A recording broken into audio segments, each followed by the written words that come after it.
Welcome back to Sip the Tally Films. I'm your host, Coach Evans, and today we're going to talk about the 5 things I'll be looking for in the Ravens preseason opener tomorrow.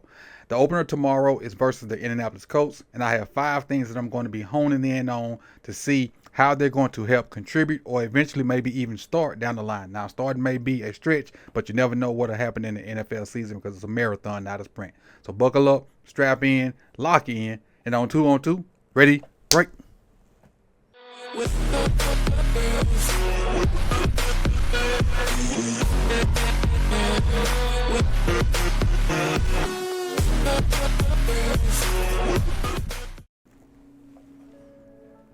All right, I appreciate you guys for coming back. So before we get into it, before we even get started, first things first, tap that like button.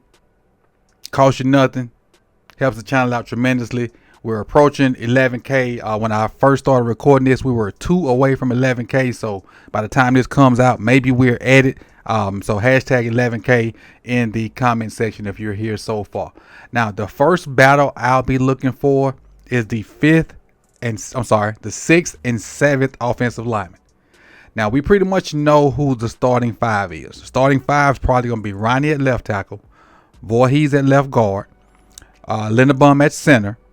At right guard is going to be Falele, and at right tackle is going to be Rose. Now, what we have to find is a backup tackle who can probably play both tackle positions, and we have to find an interior guy or interior guys that can do that. So the names that I'll be looking for is, first of all, y'all know, I'll be looking at Ben Cleveland. And I personally think Ben Cleveland will be the backup left guard, the backup right guard, and I think he'll be the backup center. I think Ben is the backup at all the interior positions. Watching Saymac at the open practice, I don't think he built for it yet. And I know Ben can play guard, both guards, especially with Emory Jones not being ready yet. I haven't seen Dillinger at all. So I think the obvious choice is Ben at both guard positions and at center. Now, initially, when you're looking for your swing tackle, I originally thought that it was just going to be Joe Noteboom. But after watching Carson Vincent, I think he can push for that tackle. And the backup tackle at that. And not necessarily be the backup tackle for both positions.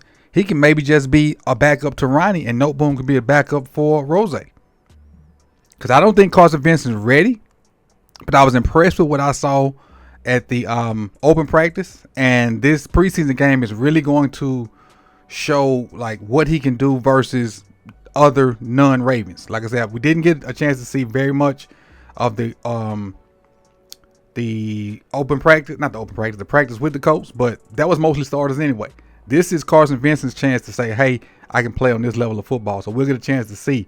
And if he does not perform like I think he can, I think Joe Noteboom will be the swing tackle to back up Ronnie and Rose. And then I think Ben Cleveland will be the guy that is behind both guards and the center.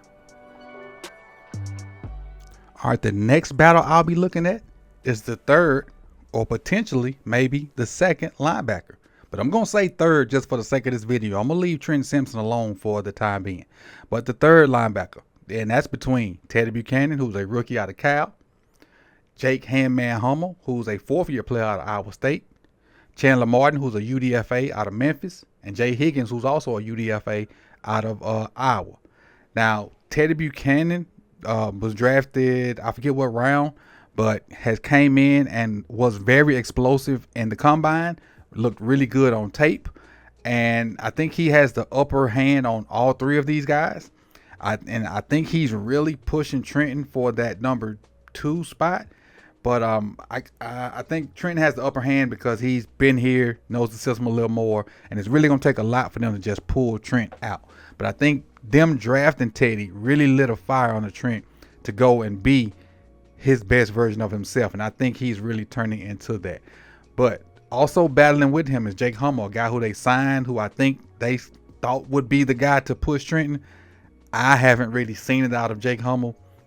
I've really been more impressed with these 2 UDFAs more than Jake Handman Hummel. Chandler Martin, Jay Higgins, they fly around. They'll smack you in your mouth. they're more athletic than Hummel to me. They can give you more in the passing game as well.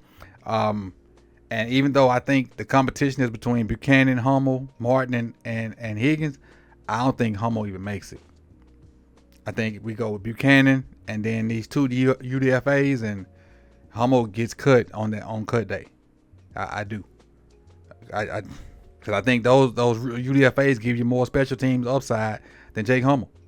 And so I just, I'm gonna be looking and see and trying to evaluate how it goes, but I think Handman don't make it. I think the two UDFAs push him out, and you get Ted Buchanan and one of them as the third and fourth linebacker, inside linebacker on the Baltimore Ravens this year.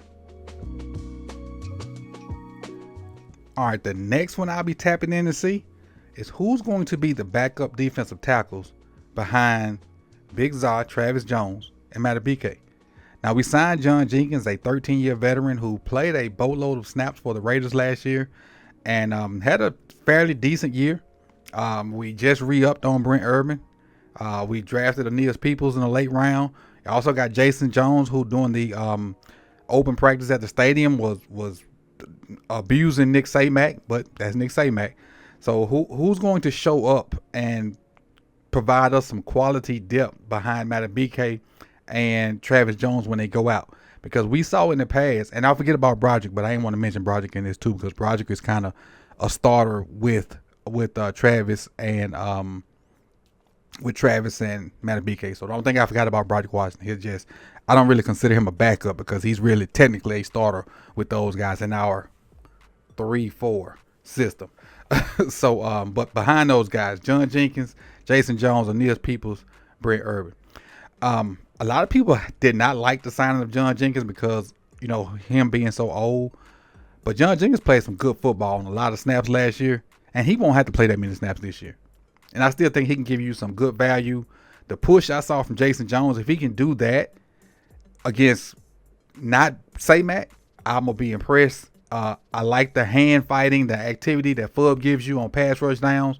I don't know if he can be a run guy just off sure DNA because of how small he is. And then Brent Urban he's a crafty veteran, he give you quality snaps. He don't do nothing great. He don't do too much bad. He's a solid pro. So I'll be interested to see out of those four guys, which one step up and take hold of that solid backup role. And honestly, at the D tackle position, all of them, like whoever make the team, all of them probably going to play, because D tackle is normally the position that gets substituted the most, because those guys they carry a big load. They're normally big fellas, and they have to play hard every play, or they're going to get yanked up out of there, because they got to go hard every play. All right, next on my watch list is the 5th and 6th wide receiver. So 1 through 4 in no particular order. D-Hop, Bateman, Tylan Wallace, and Zay Flowers. So I'm assuming that's 1 through 4. If you don't agree with that 1 through 4, let me know in the comment section. But the 5th and 6th wide receiver, and these are the candidates in my eyes. Anthony Miller, who played some significant snaps toward the end of the year last year, especially when Zay was hurt. Devontae Walker, who had the touchdown versus the Giants and played a bunch of special team snaps toward the end of the year. Dayton Wade, who was a practice squad guy who has a little bit of juice in him, like a legit slot receiver. And then a rookie, LeJontay Wester, who has punt return ability, who has legit slot receiver as well, and who had a lot of production at Colorado last year. Now, out of those 4 guys, I think 2 make it. I really think Tez is a lock, because Tez has been doing great in camp this year. So that really puts the question should be really the 6th wide receiver out of Anthony Miller, Dayton Wade, and LeJontay Wester. So it's going to come down to special teams ability. I think Wester and Wade can return punts. Maybe Miller can do it too. I just don't know. I haven't seen any reports about it. If you have, let me know in the comment section. And then it comes to what can you do receiver wise. Miller has the advantage because he's played more than these other 2 guys. He's bigger. This is gonna be tough. This is a tough decision. As much as I want Wester to be that guy, being a fan of his, it could be Miller though. It could be Miller, and then Tylan Wallace could be the punt returner. That's going to be a tough decision, that 6th wide receiver. Let me know in the comment section who you think should be the 6th wide receiver. And if it's not one of those names, who should be the 6th wide receiver? Throw it out there, and maybe you should give me a name to think about before the game tomorrow. And then lastly, the 3rd safety. As much as we want to play 3 safeties, and we were expecting to have suspecting Malachi Starks to be our 3rd safety, but with injuries to Ardarius, Malachi Starks is now the 2nd safety. There are 4 names that I think will vie for that 3rd safety spot. Sanusi Kane, who is a hard hitter, 2nd-year player out of Wake Forest, who was drafted in the 7th round, if I'm not mistaken, last year. Bo Braid, who I felt like should have been drafted last year, but he was a UDFA last year out of the University of Maryland, who's another hard hitter. And when both of those guys are in the preseason game tomorrow, watch out, because they will lay the smack down on somebody. Both of those two will do so. And then Bo Braid gives you some box capability as well as deep safety capability as well. A name that a lot of people probably fickle about, and I'm kind of fickle about it too, is Jadir. As athletic as he is, he's been playing some corner and some safety, so that could be a name for that 3rd safety. And then the name that just keep popping up on people's feeds and in reporters' mouth for the first 2 weeks of camp, Ruben Lowry, UDFA out of UT Chattanooga. I did a video on Ruben about 2 weeks ago, so go check that out if you haven't done so. That's a name that could be in the battle for that 3rd safety as well, even though I think Ruben's a long shot. Or a vet may make his way here in a week or 2. We don't know. So who has the upper hand in this 3rd safety battle? Sanusi Kane, Bo Braid, Jalen Armour-Davis, or Ruben Lowry, or a vet? Now there's one more thing I will be watching for that I didn't put in my top 5 that I know all of us are going to be watching for, and that's Mike Green. I didn't feel like there was a need for me to put that in my 5 things I'm going to be looking for, because I think everybody in Ravens Nation is going to be looking forward to see what Mike Green is doing. So that's what I have for you guys today. These are the 5 things I'll be looking for in tomorrow's preseason game.